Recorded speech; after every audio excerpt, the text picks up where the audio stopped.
এই পৃথিবীতে আমরা যারা যারা এখানে এসেছি সব থেকে বড় ভগবানের কাছ থেকে আমরা সবাই এসেছি, আসিনি? কি গো মা, আজকে দিনে আমরা ভগবান খুঁজে বেড়াচ্ছি। হরিবাসরে দাঁড়িয়ে আমি পা দুটো জড়িয়ে ধরে বলবো হরিনাম শুনে কিচ্ছু হয়নি, হবে না। আমাদের আকর গুছিয়ে চলে গেছি, কিন্তু আপনাদের কিছু হয়নি গো।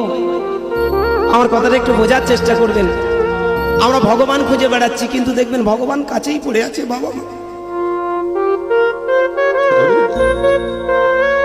এ জগতে জানবেন বাবা মায়ের উপরে কোনো বড় ভগবান নেই গো।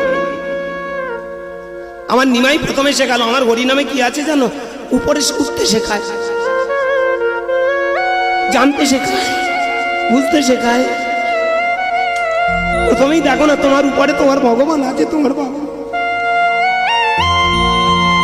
এ পৃথিবীতে জানবে বাবা মায়ের উপরে কোনোদিন কোনো ভগবান নেই। আমার দুঃখ কোথায় জানেন? তথাকথিত আজকে দিনে মঠ মন্দির আশ্রমগুলো ঠিক তার বিপরীত হয়ে দাঁড়িয়েছে। তোমার মা ছাড়ো, সংসার ছাড়ো, বাবা মা ছাড়ো, সবকিছু ছেড়ে চলো, মঠ মন্দিরে ভগবান মিলবে? নেই। বসে বসে বিড় বিড় করে জপ করলে ভগবান পাওয়া যায় না। What is God and what is he আছে। ভগবানটা কি আর ভগবানটা কি আজও আমাদের মাথায় ঢোকেনি গো। আমার নিমাইচাঁদ প্রথমে শিখিয়ে দিয়ে গেল ভগবান তো তোমার সামনে। দুঃখ কোথায় জানে?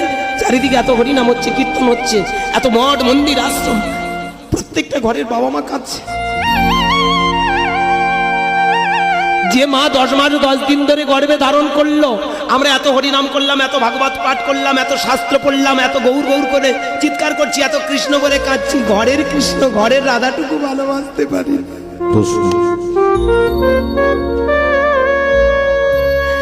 একটা কথা জানবেন, যারা অকালে বাবা মাকে হারিয়েছে তারা জানে কত বড় শক্তি।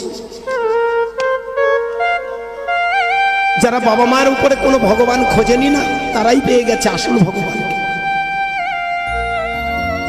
পৃথিবীতে জানবেন মা হলো শ্রেষ্ঠ দেবী, বাবা হলো শ্রেষ্ঠ দেবতা। রাধা বলে অন্য কিছু নেই, যার রক্তের ধারা দিয়ে তুমি এসেছি, যে তোমাকে শত ধারা বইও এই পৃথিবীর আলোতে সুখী করার চেষ্টা করেছে। রাধা মানে তো তোমার ঘরের মা, কৃষ্ণ মানে মনে রেখো তোমার বাবা। আজকের আমার দুঃখ কোথায় জানেন? এত হরিনাম, এত চারদিকে ভাগবত পাঠ হলো, কিন্তু বলুন না কোন সংসারে বাবা মা খুব সুখী আছে? 99% মানুষ দেখবেন সব বাবা মা আজকে কষ্টে আছে। হরিনাম করে লাভ, যে বাবা নিজের সবকিছু উজাড় করে একটা সন্তানকে বড় করে, আজকের সেই বাবা বড় অসহায়।